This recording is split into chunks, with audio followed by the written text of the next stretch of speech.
Hey, this is Matt once again. Welcome back to another review. This is a paid request for Steven. Thank you so much for that. For those interested in requesting any type of videos, whether it be a topic, commentary, reaction, review, re-review, thoughts, tier list, rankings, video game playthroughs, whatever the case, feel free to send it. I will get to it as soon as I can. And for those who sent them, thank you. I really do appreciate it. This is Streamers The Hunting, which I swear to God, for a split second, I was almost going to say Stanners The Hunting, but no. I don't know why. Because this came out in 2009, and long story short, I think this film sucks. Ass and hemorrhoids. It's directed by a guy who did Sci-Fi Channel films. He did Mothman, not the Prophecies with Richard Gere, which I like. This is a Sci-Fi Channel movie. He also did Caw with a K about killer ravens. So try to be a ripoff of The Birds, but Sci-Fi Channel. And it seems like this guy just did a lot of that stuff. I don't know his name. I don't give a shit. His name ain't worth it. Because this sequel ain't worth it. The sequel ain't worth piss. It didn't need to be made. It doesn't do anything for the lore of Streamers. It doesn't further a story. I don't find it that entertaining. It's very derivative. It's very by the numbers, paint by numbers, color by numbers, predictable, cliche. You've seen these type of characters before. Other than the fact there's a couple decent bits of gore, a handful of decent practical effects, that's really the only merit I could give it. There's two people recognizable in the film. There's a guy who I think his character is Guy. About halfway through he shows up. It's played by Stephen Amell. He was Arrow in Green Arrow, the TV show. And then Lance Henriksen. He shows up like 70 minutes in, and he's kinda... If you remember Lawrence Fishburne in Predators, which came out after this, Lance is playing kind of that type of character, but he's not in it much. Again, he comes in an hour and 10 minutes in. Now, before we go on, I liked the first Streamers. The first Streamers, I think, is rather good. I think Peter Weller does a very solid job.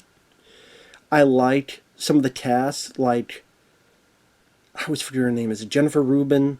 I want to say from Nightmare on Elm Street 3, The Dream Warriors, as well as this film called Bad Dreams. And I always am bad with names. I just want to make sure. And yes, Jennifer Rubin. I don't know why I doubted myself, but I did. But yeah, I like Jennifer Rubin. I thought the cast did a pretty good job. I thought it was a bit ambitious for what it was settled with as a budget. I like the idea of the Streamers. I think there were some good effects in there. There's some nice set pieces, like all the kids that are Streamers going against our main characters, and our main characters have flamethrowers to fight this onslaught of these Streamers off. Bit of paranoia of who is human, who is not human. Because the whole idea of Streamers, the whole idea of the first film, because some people may not even know the first one. So real quick, like, Streamers came out around 1995, based on a Philip K. Dick story, directed by, I think it was directed by Christian Duguay, which I like some of his films. He did Live Wire, very underrated Pierce Brosnan film that deserves a Blu-ray, Stanners 2, Stanners 3, The Art to War with Wesley Snipes. He did, a couple films I do not mind. And Peter Weller was on this planet called Sirius 6B. His group were fighting this group, and this war's been going on for years, but now this bit of a kind of a stalemate. They get a message from someone that seems like a bit of a treaty. They think the war's still going on. Some ship crashes. They find a survivor, and he mentions, what are you talking about? Pretty much, Peter Weller realized they've been lied to all these years, and they've been left to die, and so, screw it. This is all bullshit. Let's deal with them, try to have a treaty, and figure out what the hell to do next. And the weapon that was used during this war were these robotic creatures called Streamers that have learned to adapt and create their own, and evolve, including looking like a human, but deep they're machine. Sorry, I want to review Streamers instead. But this does nothing to further the story. It takes place on the same planet, Series 6B, by name only because the look of it doesn't seem like the same planet, but they say it's the same planet. But the production values are even lower. The cast, I thought, was very forgettable. Like I said, the story, the cliches, everything's just so predictable that it's going to be in one ear, out the other. Like I said, paint by numbers, color by numbers, however you want to put it. And what pisses me off the most is the way they started off. Because they started off in a bad, raw note, in my opinion. Just after this opening where you have these three people who were going through distress beacon, which I thought the idea was at the end of the first movie, it seemed like Peter Weller was the only survivor, but apparently not. There were other survivors. Plenty of others. These three are going to a distress beacon. Two of them get killed. One gets there, hits the distress beacon. One then leads to another, and a ship goes over to Sirius 6B. Which, by itself, doesn't make a lick of sense if you watch the first movie. Because the idea of the first movie is they've been left the fuck behind. The Earth, the government, they left these guys behind. You waiting for them to die and kill each other off because they don't find other people to fight their own fucking wars. I think that was like kind of a line of dialogue in the first. That was the whole point. And they don't need to... You can say, well, one of the guys, he works for the company and wants the schematics to use as a weapon. They don't need that shit. I swear it's been a while since I've seen Streamers. I swear there was something that said they were created on Earth to be used on here. I could be wrong on that. I thought that was even if it wasn't, like,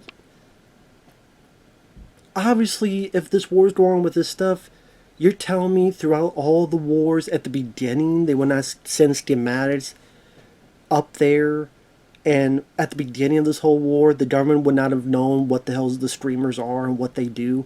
They would have known that already. So this is some bullshit thing to find a way to get them on the planet again, to have the Streamers again. Even though it doesn't make any damn sense if you watch the first movie, because this is a sequel that didn't need to be made. Yes, one of the few things I don't like about the first film, it starts with a sequel bait ending. Peter Weller escapes, there's a teddy bear starts moving, get the idea that the teddy bear is a Streamer. Well, pretty soon, as we're meeting the characters that wake up like any other film after Alien and Aliens. They're out of cryo sleep, they wake up, they're groggy, they get something to eat, or they blah blah blah, they talk, they try to be funny, but they're not Hudson, they're not Hicks, they're none of these type of characters, just lame, wannabe, not even copycats, just jabronis. And you hear through exposition that Peter Weller's character blew himself up in re-entry. And then, oh, big surprise, the lead character, spoilers, is Peter Weller's daughter. His character's daughter, that is. And multiple people keep telling her, no, your dad was pretty courageous. If he did that, that means there was a Streamer on board. So that means after the end of the first film, the Streamer was on board, he was coming back to Earth, and he blew up the ship so that the Streamer would not be on Earth and Earth would be fucked. So right off the bat, you're killing off your main character from the first movie. Yes, there are movies I like that have done that. Friday the 13th Part 2, Nightmare on Elm Street Part 4, The Dream Master. But even that part is not my favorite part of those movies either. And to be, that to be annoying, and it's a tired trope because that means you followed all these characters, or you followed their ups and downs, and you rooted for them, and then to have this cheap shot where, because we didn't want to pay them, or they didn't have a script, you didn't have a script they thought was worth the fuck, you just kill them off. And I'm sitting there going, there's so many things, if you needed to make a sequel, you could have done. If you could get Peter Weller back, pony up the extra cash, it would have made a difference, because at least you would have had a good lead actor for your movie.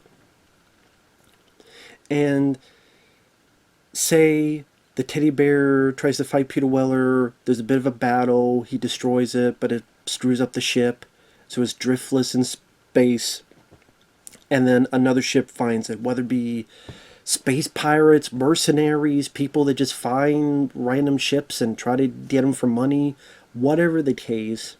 They bring it in, they have Peter Weller hostage, they look at this, oh, looks like we could sell this for something. But then either there's some failsafe on the streamer, or some other streamer had a backup and it tore away from itself and it runs around this one ship. So, okay, it's a lower budget, so you have just one ship instead of a whole planet. Yes, it'd be a ripoff of Alien. Hell, it'd probably be a ripoff of Leviathan. But it may be derivative as well, but I think that would have been a better direction. And then maybe we see that this has evolved somehow, and I don't know the details. I'm just making this up in the past 2 minutes. Give me, I don't know, a day. I'm sure to come up with a better, thorough story. But at least I would not insult your audience who liked the first. And if you did not want to bring back Peter Weller, then just have it be, he landed, he said he fought something, destroyed it, but there was nothing in the crash, so we don't know what's going on. Peter Weller tried to tell this story. Everyone thought he was crazy. And Peter Weller decided to live in the middle of nowhere, in the country, in the mountains, away from civilization, away from anything with a machine, and to live a life of loneliness. So that by the end, again, spoiler, your lead character is Peter Weller's daughter, his character's daughter. At the end be, she didn't believe in her dad because she had not seen her dad in a while, a long, long while. I think it says he left before she was born. So she didn't trust him, and he tried to contact her. He wanted nothing to do with him. He believed in the others, thinking he was crazy, but oh my God, he wasn't crazy. And then she gets back and she makes a call to her dad and says, "Hey, Dad, I heard you wanted to see me. I'd like to meet up. We have a lot to catch up." That would have been at least a little bit of a nice nod for fans and more respectful. Instead, no, Peter Weller, if you liked him in the first film, fuck you. Don't like it, fuck you. He's dead. He died. There was a streamer on board. He blew up his ship so that it wouldn't come to Earth. And way to take the piss out of people who liked the first film. So right off the bat, you're starting on a shit note. And to be honest, no one was really asking for a sequel. And then when you do a sequel, you not only do you kill off your main character off screen, which is lame as hell, but then you have a story that's just, again, for some reason this ship is going on, which, like I said, doesn't make any damn sense if you watch the first movie. Again, Series 6B, those people were left behind there because the government did not want anyone to go there, did not want anyone to be there. That's why they don't send people there. We're leaving you here to die. So why the fuck would they send people in a rescue mission? And again, the whole schematic thing, I already explained that. They would have already gotten that stuff before, or, again, just some stupid way to get them there.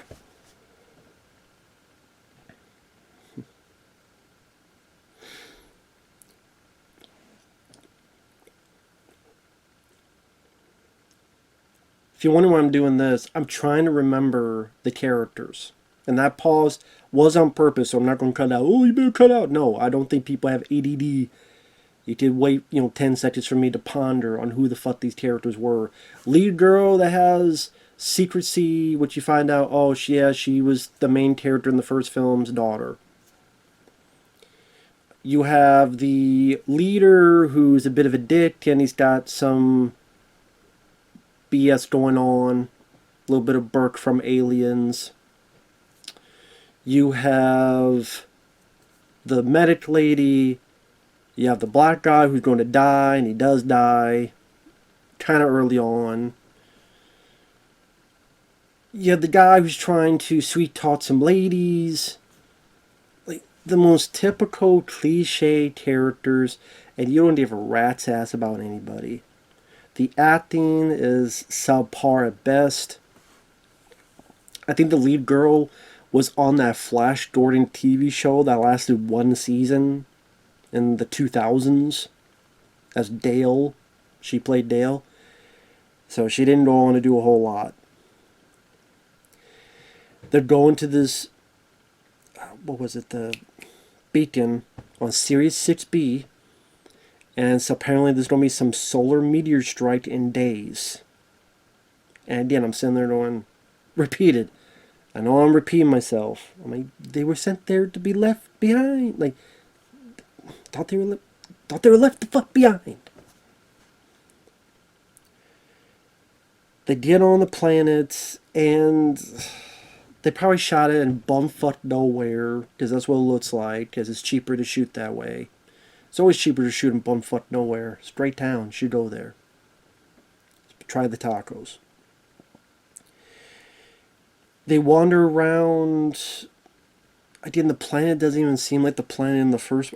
Just the first one just had a bit more ambition with his, even with low budget. This didn't have that. Geez, you have the guy who directed Caw.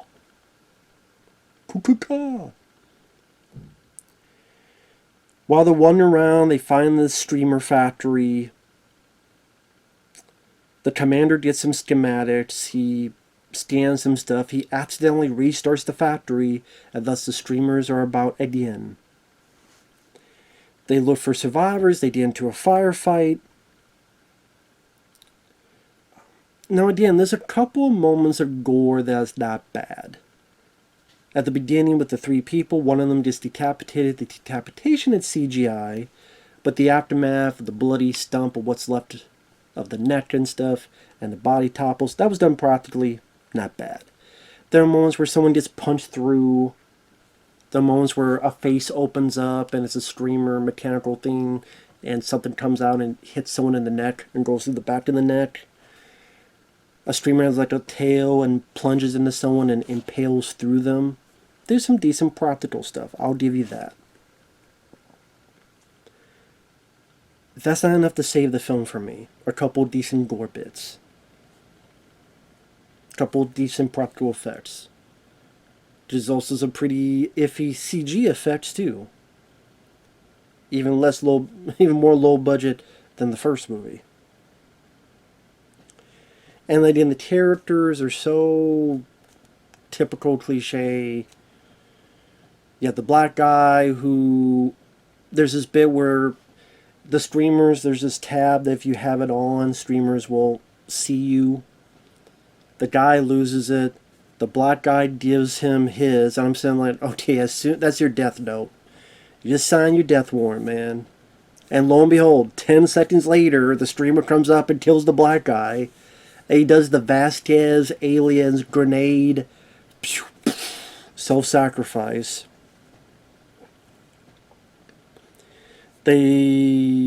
After he's been killed and some of the survivors are shooting at them because they don't know if they're streamers or people, they go back to their ship. They find one of their own has been killed. Their fuel cells have been drained. And then they have to figure out where the hell to go.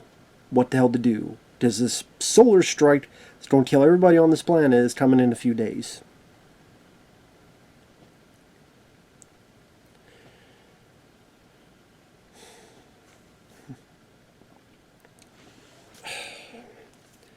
They decide to go back to survivors. The lead girl saves this other female survivor, brings it back to the group. You see a handful of them. They're led by Stephen Amell, again, who will later be on the TV show Arrow.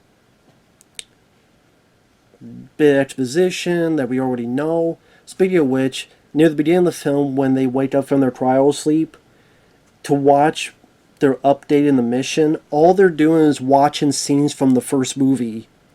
It's showing all these little screens. If you look at the little screens, they're scenes from the first movie. There's scenes of the fire bit with the kids. There's scene of the close-up of the streamer. The hell you can see in the trailer. I'm like, this just... I mean, hell, instead of shooting new scenes, just, yeah, have scenes from the first movie. A lot cheaper.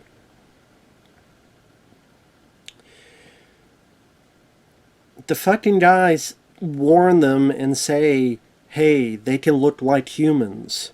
Give me your hand. Apparently cutting your hand and you bleed, then you're to determine if you're a streamer or not. Which apparently that was BS. Which talk about later. But they warn, hey, a human, you may think it's human, but it could be a streamer. The lead girl wanders off and finds 3 teens tied up and just assumes, oh my god, they must be cannibals. We gotta let these 3 teens go. I'm sitting there going, no, there's probably a reason why they're tied up here. And lo and behold, yes, they are streamers. They go crazy, punch a hole through one person's body, punch a hole through someone's head, granted, decent practical. Some of them get shot up. The few remaining survivors, just with the few remaining lead characters, they blow these tunnels up, they escape. Find out the lead character is the daughter of Peter Weller's character. They wander around tunnels, they wander around the desert. There's no sense of style, not much in terms of direction. And for some reason, the lead girl and Stephen Amell, even though it's been like a day that they know each other, they have sex.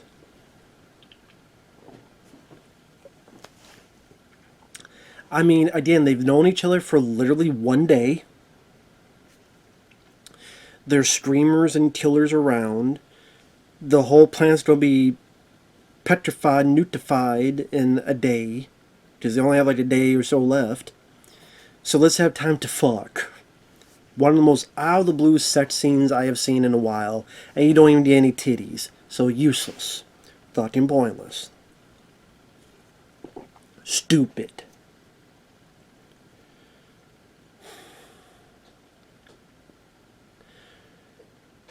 And then this one girl who keeps sharpening her blade, she keeps telling the lead, oh, that guy doesn't sleep. I bet that guy's a streamer. But then the commander kills her because she's being so paranoid. And I'm sitting there going, well, okay, she's being so paranoid. She must be being so paranoid for a reason. And I'm like, okay, this is the kind of movie that has such a predictable nature. It's going to end on the sequel bait ending. Because even the first one did that. So, okay, this guy who seems like you could trust, this guy who's just had sex with the lead character, this guy who this girl has kept telling our lead character, hey, watch him, watch it. I haven't seen him sleep. I've never seen him sleep. Spoiler, by the end, he is a fucking streamer. I'd rather have the ladies be a streamer in bed, but it's neither here or there. It's at this point, it's like the commander, this one guy, Stephen Amell, and the lead girl left. One of the guys who thought was dead is dead as a streamer, kills the other guy. The commander gets killed. It's Stephen Amell and the lead girl. They shoot a little bit at the streamers. They get back on the ship. Oh yeah, I'm almost forgetting in the middle of this, Lance Henriksen. I'm sorry, I almost forgot about him because it's like they had a script and they said, oh shit. He's a plot point. He's a reason they're able to get the fuel cells. Lance Henriksen shows up and helps them. He has this goofy laser gun thing, like shooting plasma that looks really bad in CGI. Toss with him a bit. Toss with the lead girl saying, oh, I used to know Peter Weller's character. We were best friends, but we separated because I created the streamers and he didn't like that. Funny as Tater was never mentioned in the first film, you think that'd be someone to look into. Oh yeah, the guy who created the streamers, who was my best friend. Maybe I should go contact him, my former best friend who created the shit that we're having trouble and they're evolving. Maybe I need to talk to him and get some info that he may have that may be pretty fucking important. But that never happened in the first film because this Tater didn't exist in the first film because it's bullshit. This whole movie's bullshit. Just pull stuff out of its ass. And then they get to the... Lance is not going to give him the fuel cells because he goes, if anyone gets back to Earth and you happen to be a streamer, Earth's screwed. The commander fights the guy, Lance, kills Lance to get the fuel cells. But eventually he gets killed and they get the stuff and they go back. They use Lance's laser thing to kill this one streamer. They start off the ship. There's no, like, big... I mean, the action scenes are very forgettable. I can't think of, like, a big set piece it has. Again, there's a couple moments of, a little bit of gore here and there. That's it. They lift off. They're orbiting Earth. So it's a bit of time later. She wakes up, Stephen Amell hugs her, and we see that he's got black eyes, which tells you he's a streamer. She pounds on his chest.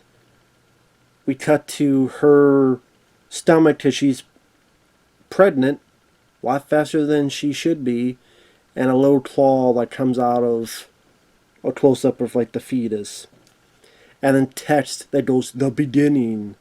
I mean, at the beginning of the end, because there was no more fucking sequels, because this was so awful.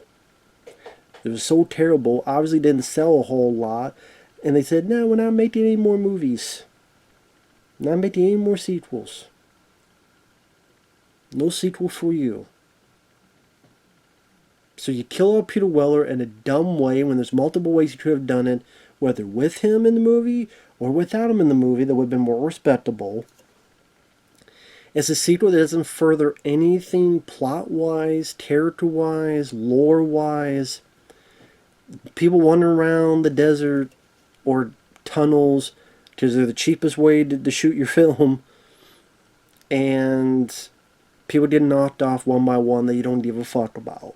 There's no sense of suspense. The action ain't worth a pot to piss in. They're forgettable. The cinematography, the look of the film is Sci-Fi Channel quality.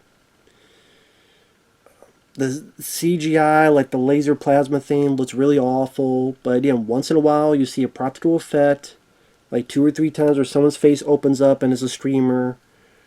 Or again, a few death scenes here and there. That's okay. Decent practical effects. Again, I will give you that. It's always cool to see Lance Henriksen in there. Hope he got paid well.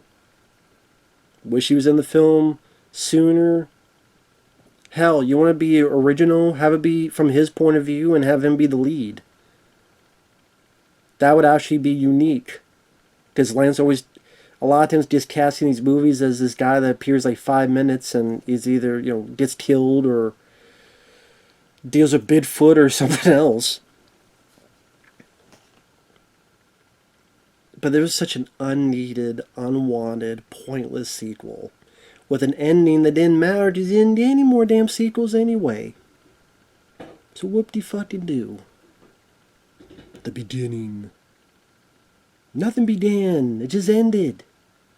This film never fucking started.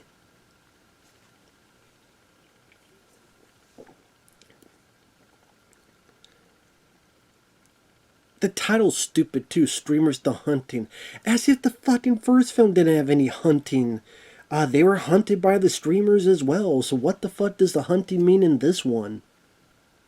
The hunt for cash, I guess. The hunt for a franchise that didn't exist.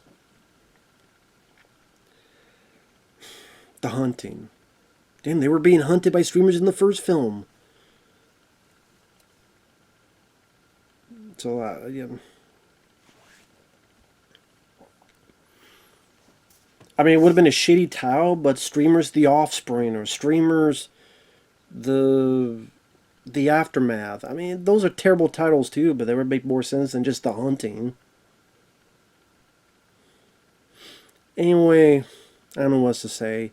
I can't believe I went 30 minutes into this, but fuck it. Yeah, I hate when they do that in sequels. Now, if a film can overcome itself and be good on its own, like Friday the 13th Part 2, Nightmare on Elm Street 4, The Dream Master, I'll deal with it because at least the rest of the movie I enjoyed. I either enjoyed the new characters or the new lead or the creativity or the fun or oh, we got Jason Voorhees and we got some good kills and we got Amy Steele or wow, we got some creative death scenes. We got Lisa Wilcox. We got a cool cockroach moment. We got anything. This didn't have anything. So you kill Peter Weller for your cheap jack horseshit sequel that didn't offer anything worth a shit. So I just think this film doesn't exist. As most people don't think it exists. So fuck it. Fuck